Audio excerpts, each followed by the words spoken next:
जय श्री गणेश दोस्तों। हमारी आज की कहानी का नाम है हरकत। कहानी अच्छी लगे तो प्लीज चैनल को सब्सक्राइब कर लीजिएगा। अब शुरू करते हैं कहानी। डोडी जरा जल्दी हाथ चलाओ, आज होली है। अभी थोड़ी देर में तुम्हारी ननद और नंदोई भी आ जाएंगे। फिर तुम्हें भी तो होली खेलने जाना होगा, इसलिए पहले जल्दी जल्दी खाना बना लो। फिर तुम सब होली खेलने चले जाना। और प्रकाश कहाँ है? दिखाई नहीं दे रहा। सुमन जी अपनी बहू डोली से बोली। डोली, जो कि पहले से ही रसोई में खाने की आधी तैयारी कर चुकी थी, वह बोली, मम्मी जी, प्रकाश बाजार से मिठाई लाने गए हैं, मगर अभी उनका फोन आया था कि होली की वजह से बाजार में सारी दुकानें बंद हैं। दीदी जीजाजी आ रहे हैं और उन्हें रसगुल्ले बहुत पसंद हैं, इसलिए प्रकाश उनके लिए मीठा लाने गए हुए हैं। सुमन जी बोली, अरे, मैंने प्रकाश से कहा भी था कि मिठाई रात को ही लाकर रख दे। अब जमाई बाबू थोड़ी रोज रोज घर आते हैं। खैर, अब मिठाई बाजार में नहीं मिल रही है तो कोई बात नहीं, फ्रिज में गुलाब जामुन का तैयार पैकेट पड़ा है। डोली, तुम उसी के गुलाब जामुन बना देना। डोली की मेहनत और बढ़ गई, क्योंकि अब खाना बनाने के साथ साथ उसे गुलाब जामुन भी बनाने थे। और वह जानती थी, जब भी घर की बेटी कोमल और उसके पति गुड्डू घर आते थे, सुमन जी या तो डोली से मिठाई बनवाती है या खरीद कर लाने कहती। खैर, अब बाजार में मिठाई मिल नहीं रही थी, इसलिए उसे घर में ही मिठाई बनानी पड़ेगी। यही सोचकर उसने जल्दी से फ्रिज से गुलाब जामुन का पैकेट निकाला और गुलाब जामुन बनाने लगी। डोली ने बचपन में ही अपने माता पिता को खो दिया था, इसलिए वह अपने आप को अभागन मानती थी। मगर पति प्रकाश ने उसे इतना प्यार दिया था कि वह अपने आप को अब बहुत खुशनसीब मानती थी। सास सुमन जी बहुत कड़क मिजाज महिला थी, मगर डोली ने ससुराल में सभी को अपना बनाने की भरसक कोशिश की थी। एक अच्छी बहू का टैग उसे जब भी मिलता, उसे लगता मानो उसकी मेहनत सफल हो गई। अपने माता पिता के प्यार से वंचित डोली ससुराल में सबको खुश रखती। उसे तो बस बदले में सबसे प्यार और सम्मान की अपेक्षा रहती। थोड़ी देर बाद घर की बेटी कोमल और गुड्डू होली खेलने आ गए और प्रकाश भी घर आ चुका था। सभी लोग छत पर जाकर होली खेलने लगे।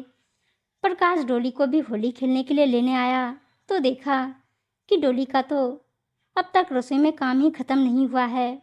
डोली बोली, प्रकाश तुम लोग खेलो, बस मैं थोड़ी देर में आती हूँ। प्रकाश बोला, नहीं, तुम्हें अभी मेरे साथ होली खेलने चलना होगा डोली, काम तो पूरे दिन चलता ही रहेगा। और डोली का हाथ पकड़कर उसे छत पर होली खेलने ले गया। सभी लोग होली खेलने में व्यस्त थे कि थोड़ी ही देर बाद एक झनाटेदार चाटे की आवाज़ सुनाई दी। सभी की नज़रें डोली पर गड़ गई, क्योंकि डोली ने घर के जमाई बाबू गुड्डू जी के गाल पर एक कसकर थप्पड़ जड़ दिया था। सुमन जी तो यह नज़ारा देखकर हक्की बक्की रह गई और बिना देर किए बोली, पागल हो गई हो क्या डोली? होली के नशे में यह भी भूल गई कि यह हमारे घर के जमाई बाबू हैं। मम्मी जी, पागल मैं नहीं, पागल तो आपके जमाई बाबू हो गए हैं, जो होली के बहाने मुझसे छेड़छाड़ करने लगे थे। कोमल बोली, भाभी चुप रहो, मेरे पति पर इल्जाम लगाने से पहले 100 बार सोच लो कि इनकी पत्नी इस घर की बेटी है, और यह भला तुम्हें क्यों छेड़ेंगे? तुम कोई स्वर्ग की अप्सरा हो क्या? प्रकाश, तेरी बीवी ने आज सारी हदें पार कर ली। देखा तूने कैसे तेरे जीजाजी पर इल्जाम लगा रही हैं? प्रकाश बोला, दीदी, मेरी पत्नी क्यों बिना वजह जीजाजी पर इल्जाम लगाएगी?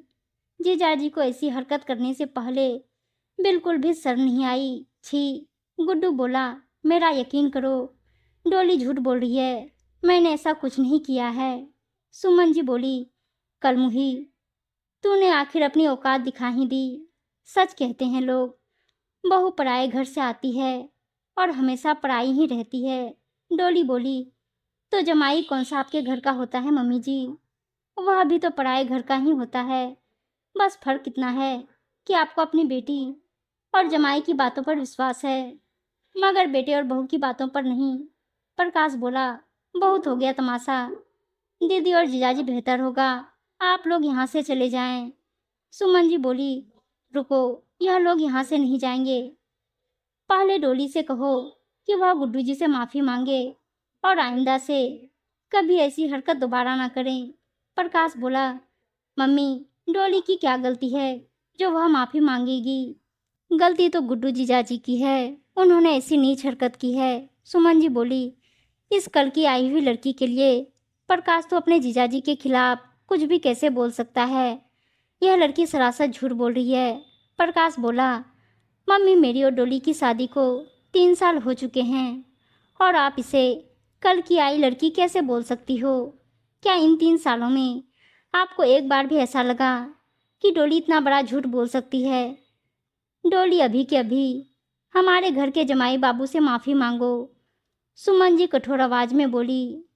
बात डोली के आत्मसम्मान की थी। डोली बोली, मम्मी जी, माफ़ी तो गुड्डू जी को मुझसे मांगनी होगी, वरना इनकी इस हरकत के लिए मैं उन्हें कभी माफ़ नहीं कर पाऊंगी। सुमन जी गुस्से में बोली, प्रकाश, तुम्हें और तुम्हारी पत्नी को यह घर छोड़कर जाना होगा अभी के अभी। इस बदचलन बदजात औरत को अब हम अपने घर में नहीं रख सकते। जो औरत घर के जमाई का सम्मान नहीं कर सकती, वह हमारे घर में रहने के लायक नहीं है। अपने लिए ऐसे शब्दों का इस्तेमाल सुनकर डोली की रुलाई फूट पड़ी। घर में से किसी ने भी उनकी तरफ मुड़कर तक नहीं देखा। प्रकाश और डोली 2-4 दिन अपने दोस्तों के यहाँ रहे।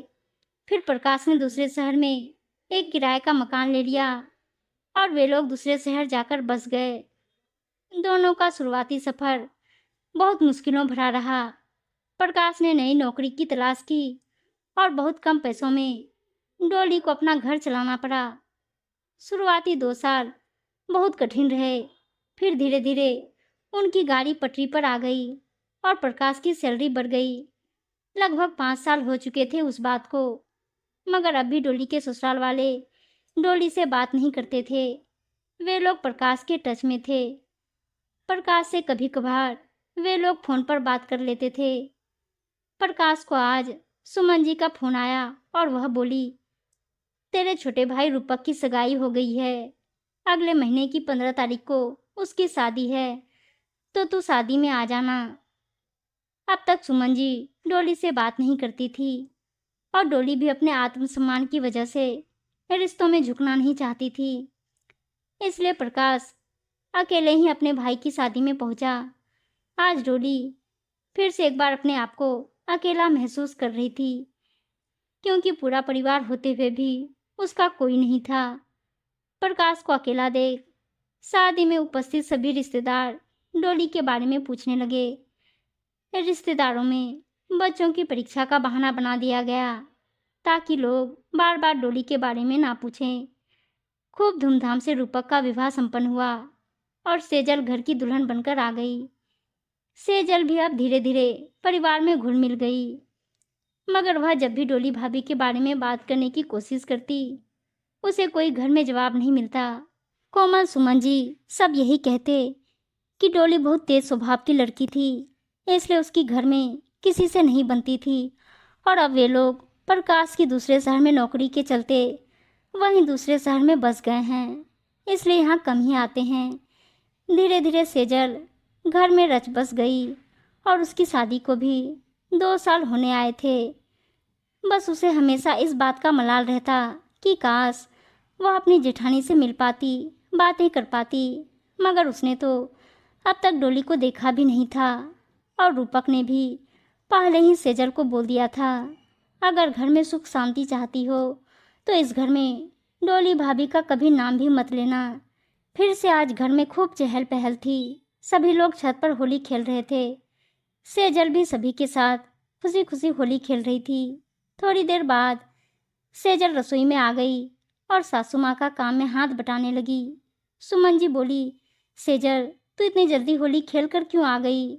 अभी तो सभी लोगों की आवाज़ आ रही है छत पर। सभी तो छत पर ही हैं, फिर तू क्यों जल्दी वापस आ गई? सेजल बोली, बस मम्मी जी, मन नहीं कर रहा होली खेलने का, कुछ अजीब लग रहा था, इसलिए वापस चली आई। सुमन जी से तो झूठ बोल दिया था सेजल ने, मगर खुद से वह झूठ नहीं बोल पा रही थी। अब तक वह यही सोच में थी कि आज गुड्डू जीजाजी ने जो उसके साथ किया वह सच था या उसकी कोई गलतफहमी। दरअसल आज गुड्डू ने सेजल को भी होली के बहाने गंदी तरह से छुआ था, जिसे सेजल समझ नहीं पा रही थी कि वहां जाने में हुआ था या जानबूझकर। थोड़ी देर में रूपक छत से नीचे आया और सेजल को जबरदस्ती छत पर होली खेलने वापस ले गया। सेजल वापस होली खेलने जाना नहीं चाहती थी, मगर रूपक ने उसकी एक ना सुनी। गुड्डू ने जब वापस सेजल को छत पर देखा तो उसे लगा कि सेजल को मेरे छूने से कोई आपत्ति नहीं हुई और वह वापस होली खेलने आई है। गुड्डू इसे अपने लिए इशारा समझने लगा और वह सेजल के पास गया और उसे फिर से गलत इरादों से छूने लगा।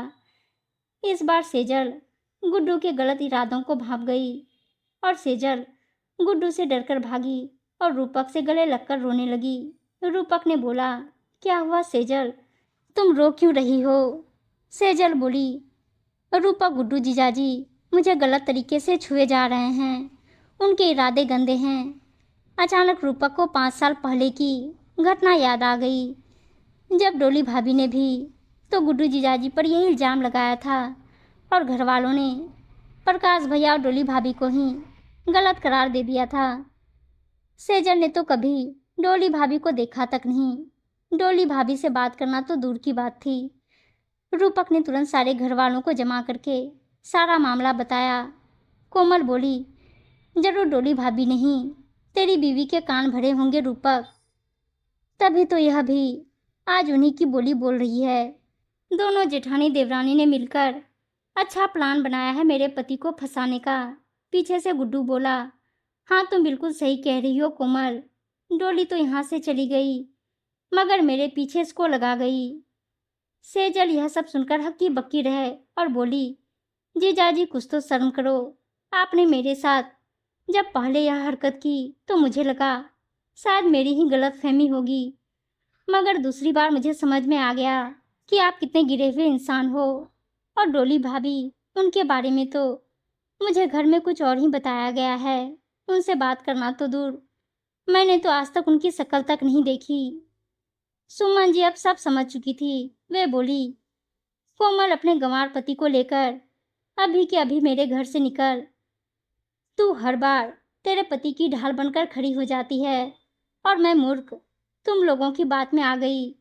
तुम लोगों की वजह से मैं अब तक अपनी गुणवान बहू पर शक करती रही और इतने साल अपने बेटे बहू से दूर रही। कोमल, तेरी सबसे बड़ी गलती यह है कि तू अपने पति के मान सम्मान के चक्कर में उसको नहीं सुधार पाई और तेरी इन्हीं हरकतों की वजह से तेरे पति गुड्डू को बढ़ावा मिलता गया। काश तूने पहली बार ही अगर तेरे पति के खिलाफ कदम उठाए होते तो आज दूसरी बार हम सभी को यह दिन ना देखना पड़ता। कोमल और गुड्डू की नजरें शर्मिंदगी से झुक चुकी थी और दोनों वहां से चले गए। सुमन जी ने फोन करके अपने बेटे प्रकाश और डोली से माफी मांगी और बोली, काश मैंने उस दिन डोली की बात पर विश्वास कर लिया होता, मगर मैं भी बेटी और जमाई के प्यार में अंधी थी, जो सही और गलत में फर्क नहीं कर पाई। कोई बात नहीं, अभी कुछ देर नहीं हुई बेटा, तुम लोग वापस आ जाओ, हम सब वापस साथ में मिलकर रहेंगे।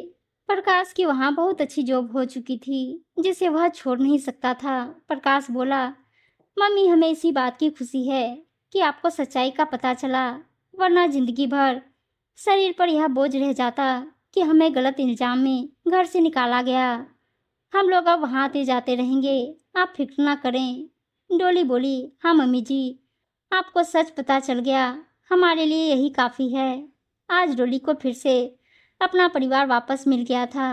उम्मीद है दोस्तों कहानी अच्छी लगी होगी और अच्छी अच्छी कहानियाँ सुनने के लिए चैनल को सब्सक्राइब और वीडियो को लाइक शेयर जरूर कर दीजिएगा। धन्यवाद दोस्तों।